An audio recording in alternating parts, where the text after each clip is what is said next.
Here we are in Unit 3 of the Teaching Statistics through Inferential Reasoning MOOC for Educators.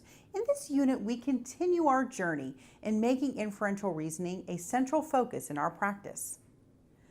A key idea in making inferences is reasoning about patterns and trends and relationships that we might see in a sample of data to make claims about a larger collection or population or a process that may have generated that sample.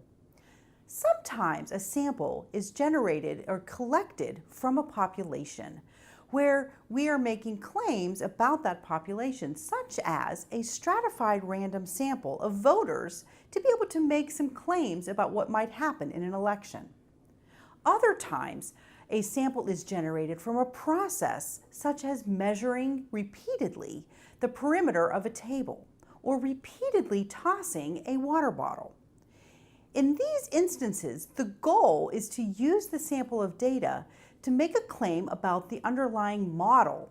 For example, with the perimeter of a table and having a range of a good estimate for the actual perimeter of the table, or building a model for the likelihood of the various positions that a water bottle may land in. A critical piece of reasoning between samples and population is considering the different sampling techniques that one might use, as well as the variation that one might expect within a sample and across and among different samples of data. So we really need to create strong imagery and have enough examples and repeated sampling examples so that our students form a strong image of a population and taking different samples from that population or generating those samples from a process where each sample gives us a different statistical measure.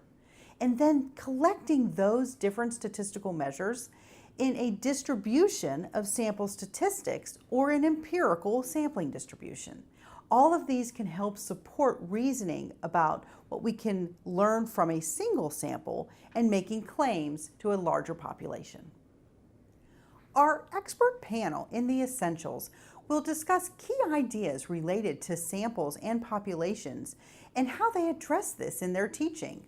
Of course, they'll also share a few tasks that they use in their classrooms.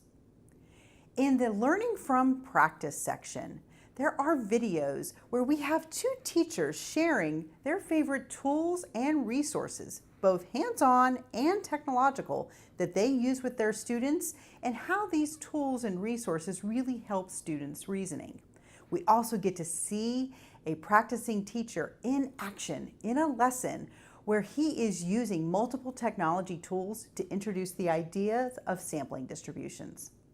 Now, in Explore and Discuss, you'll get a chance to have a random sample of vehicle data where you can examine trends and relationships and see if you can make any claims or generalizations of what might be true about all vehicles.